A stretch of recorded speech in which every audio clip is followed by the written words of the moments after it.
While not a task force, U.S. Northern Command is supporting Operation Allies Refuge with services and additional forces, including assisting with managing the flow of evacuees at Dulles Airport and the Philadelphia International Airport in Pennsylvania. That airport is opening up today. Additional sites are possible. Here's a snapshot real quickly of some of the numbers that you'll see at the task forces. So Task Force Eagle at Fort Lee, Virginia stood up in July and currently has a capacity for 1,750. To date, Task Force Eagle at Fort Lee has supported 1,647 Afghan special immigrant visa applicants and their families, nearly half of whom have completed the process and have moved on with the support of the Department of State, non-governmental, intergovernmental organizations, and volunteer organizations. Task Force Bliss at Fort Bliss, Texas currently has a capacity of 5,000 and received first flights with vulnerable Afghans on Saturday, August 21st. The base has supported to date 2,160 Afghans housed in a mix of hard and soft structures. Final capacity is expected to be at least 10,000. Task Force McCoy, Fort McCoy, Wisconsin, currently has a capacity of 10,000 and received their first flights with at-risk Afghans on Sunday, August 22nd. To date, Task Force McCoy has supported 2,383 Afghans who are being housed in hard structures with shower and bathroom facilities located in each building. Task Force Liberty at Joint Base McGuire-Dix Lakehurst, New Jersey, currently has a capacity of 3,500 and received its first group of Afghans Wednesday, August 25th. To date, Task Force Liberty has supported 1,192 Afghans who are being housed in a mix of hard and soft-sided structures. Final capacity at Task Force Liberty is expected to be at least 10,000.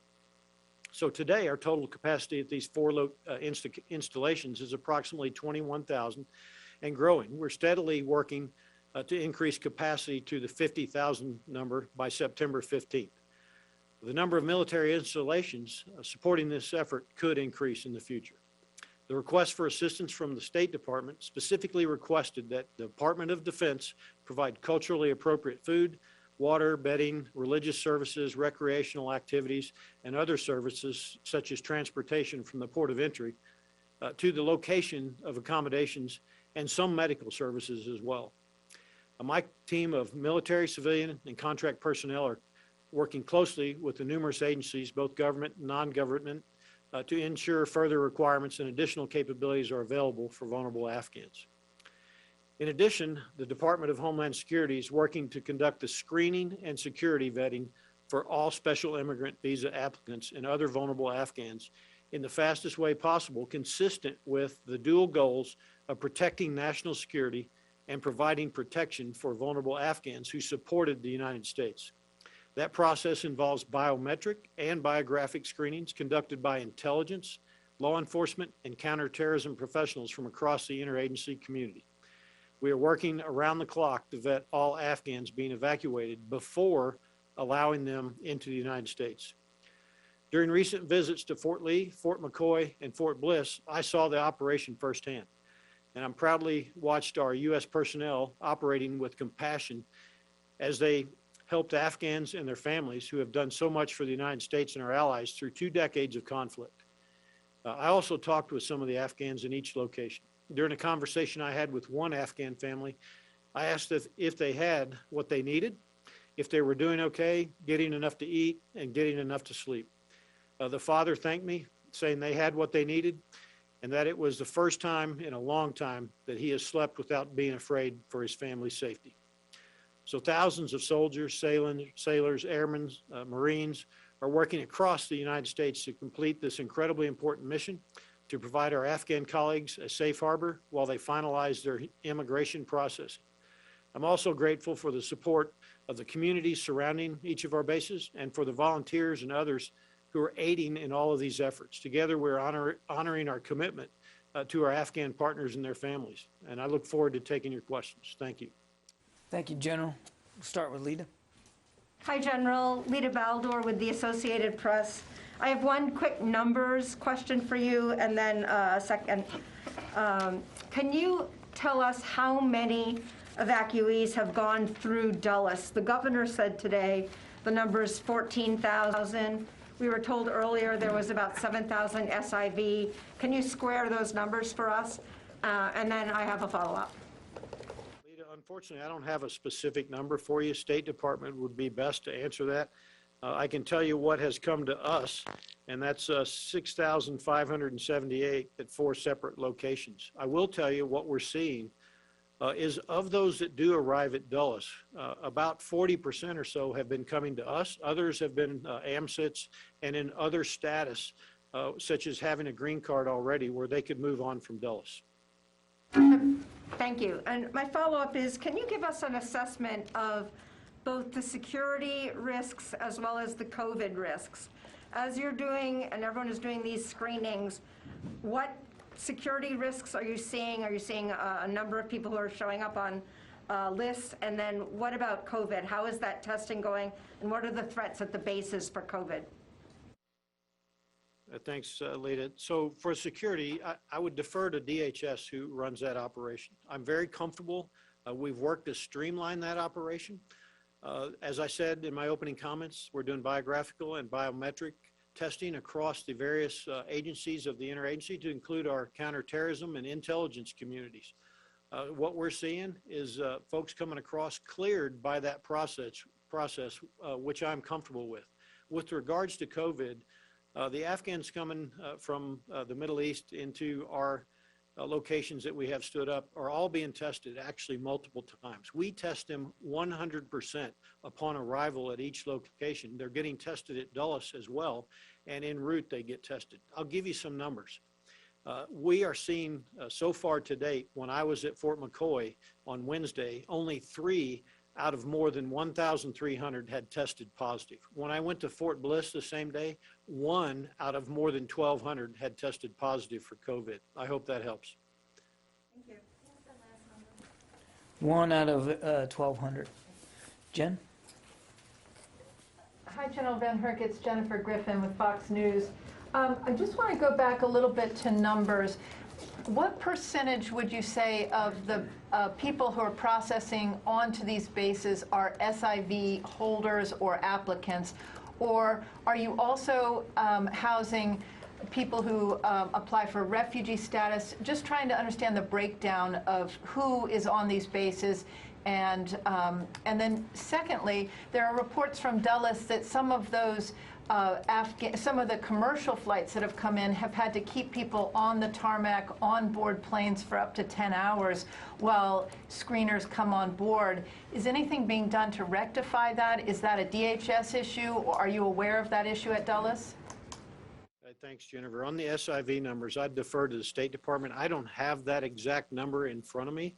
What I would tell you is the SIV numbers have not been in excess of 50%, but I don't have the detail right now. With regards to the problems you're describing at Dulles, I am aware of the longer waits that you described. We worked very hard over the last couple days to make the process as efficient and effective. When I say we, DOD worked with the process owner, DHS, to streamline this, specifically Customs and Border Protection, along with the TSA, who owns that process, if you will. Some of the challenges were being use of the proper vetting authorities, if you will, to ensure that we looked at the same ones and that they were coming across. We knew exactly who was certifying that, and that's Customs that was certifying it across to the other side. What was happening is if the improper system was utilized, they were being flagged as red on the receiving end at Dulles. That should actually give you comfort, Jennifer, that that we're not leaning towards more conservative and pushing them out, but actually ensuring verification. That led to the delays that you're talking about. When I took the brief this morning, we had no airplanes on the ramp waiting at Dulles for processing through Customs. And I don't have an update for you right now, but I believe we're in a good position, Jennifer. Thank you. Tara? Thank you. General Tara Kopp with Defense One.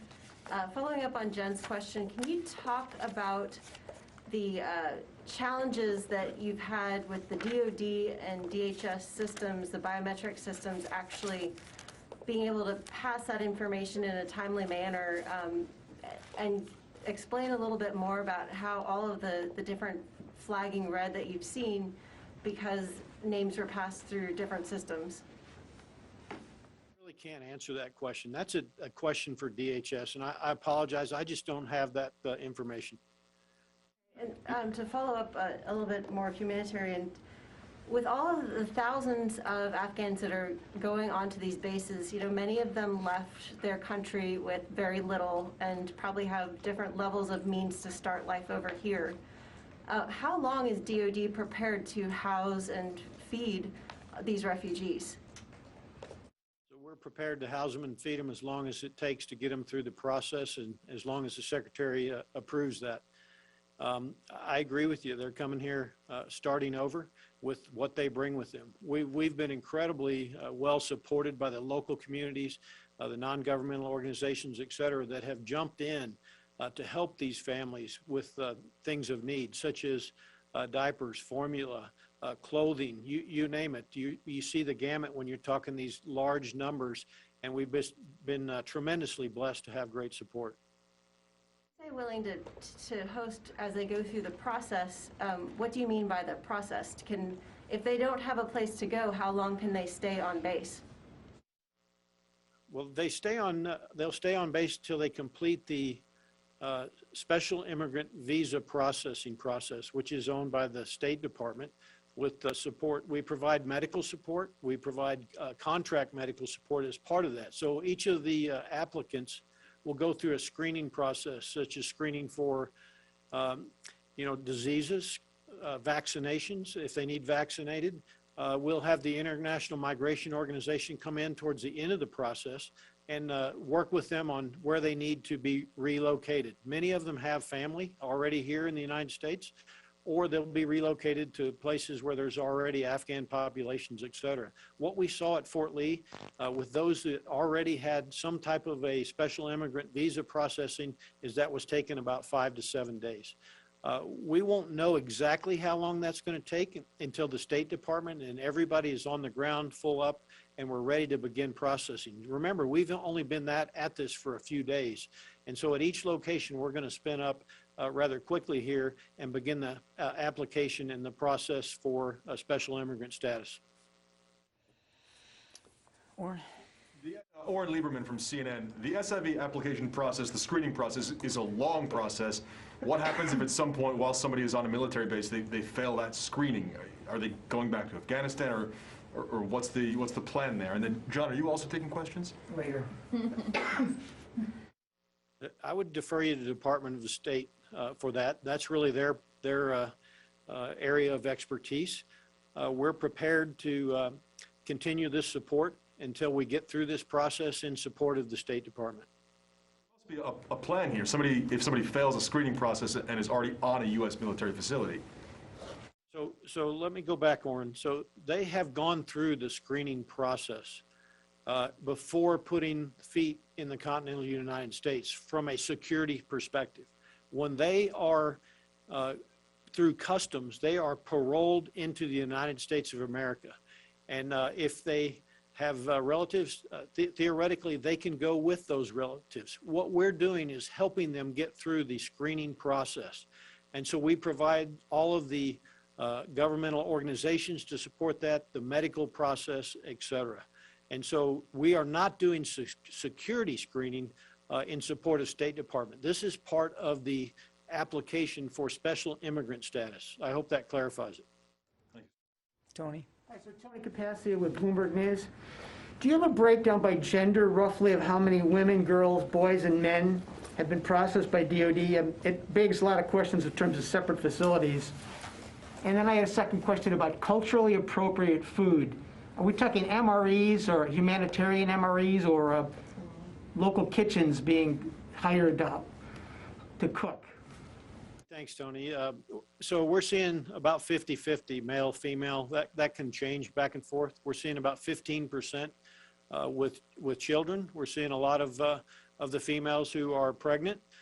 So I don't have a specific detail for what you asked about for the total number with children, male, female, et cetera. But that gives you an idea. We're seeing right now 513 children at one location for a total of about 30% of that, the location. With regards to your second question, We contract to provide support of, meals, multiple meals for large windows. So for example, we'll provide a breakfast meal for a halal for their culturally appropriate for a 3-hour window. We'll shut down for a second, and when I say we, it's the contract support at each location. Then we'll spin up for a lunch meal, and we'll do the same for the dinner. Most locations, I believe, will have or do have a 24-hour grab and go culturally for the Afghans as well. I hope that answers your food question. Can we go to the phone here? And that Laura Seligman, Politico. Hi, John. Thanks for taking my question. I wanted to ask, first of all, Ned Price earlier said that he didn't know how many SIVs have been evacuated. Can you square that, General, with the numbers that you gave earlier? Is there a discrepancy between the ones that have been evacuated and the total number of people that have come to the United States? What is the difference there, and what is it that we're missing? Hey, Laura, you need to ask the State Department. I don't have that data for you. That's a question for them. And are there, as a follow-up, how many SIVs and other Afghans do you estimate are still at the Kabul airport awaiting a flight out? I'll defer to General McKenzie and the forces forward. I don't know that answer. The State Department or CENTCOM may have that answer for you, Laura. Today, it was about between 3,000 and 5,000 earlier today, but as we have talked about before, this is a snapshot in time, and it literally changes by the hour. But the last thing that I saw was somewhere between 3,000 and 5,000, but again, changes hour to hour. Courtney? Hey, General Van Herk, it's Courtney Kuby from NBC News. I just have a couple of clarifications. So when you talk about how these individuals have already gone through the screening process before they even set foot here in the United States, does that mean that their names have already been run through the National Counterterror Database? Courtney, thanks. It is my understanding that each one of them and their names and their biographical data and their biometric data has been run through the established databases. Second, you also mentioned some of the medical support that the military is providing, including vaccinations. Does that include COVID vaccines at the bases? Are those mandatory or optional? The vaccines are offered to them. They're offered at Dulles. We offer them as well as the task force locations. They are not mandatory. We see many of them are taking the vaccine if they've not already had it. One, on the paperwork that they're getting assistance for their SIV paperwork, is there any U.S. military component? Like, do you have any military members who are assisting with that paperwork? So the paperwork on our end for accountability purposes, where they arrive at the task forces, we absolutely are part of that paperwork process to ensure accountability, to provide security, et cetera, for them. At each of those locations. Prior to arriving at our task force locations, we are not directly involved with the paperwork process. I don't know the role in CENTCOM of any of their forces. I'd defer you to General McKenzie on questions for any DOD members forward. General Van Herk, it's Megan Myers from Military Times. I wanted to ask why these particular bases were chosen for SIVs. Was it because of space reasons, hard and soft buildings, or was it because of proximity to Afghan communities in the area where some of them might end up being resettled? It was not necessarily for the specific location to an Afghan community. The department took a look at each location to ensure they had sufficient capacity, that there was capability in the region to support that. The limits of readiness and training for the local infrastructure and the bases was also a consideration. Those were all provided by the services. The services provided within the recommendations for the department, they took a look at each location and offered up those installations for approval by the department. Okay, we'll take one more, and then we're going to let the general close it out. Therese? Yes, Hi, General Van Herk. My name's Therese Garnier. I'm with Newsy. For the children that are on base, are there any educational classes being provided for them? If not, are those children able to go to the CDCs on base to help kind of with babysitting and kind of educating them on American ways and whatnot? That's a great question. So to answer the last part first, currently I'm not aware of any of them using CDCs on base, but what I would tell you, there's an outpouring of support in the local areas, local communities, organizations, non-governmental, that have showed up at each location to provide coloring books, books to read, educational opportunities, sports. At Fort Bliss, when I was down there, the soldiers had built soccer goals and set up soccer areas for them to practice and play soccer to keep them occupied. So that's a great news story. Okay, General, sir, I'm going to turn it over to you for any closing thoughts you might have.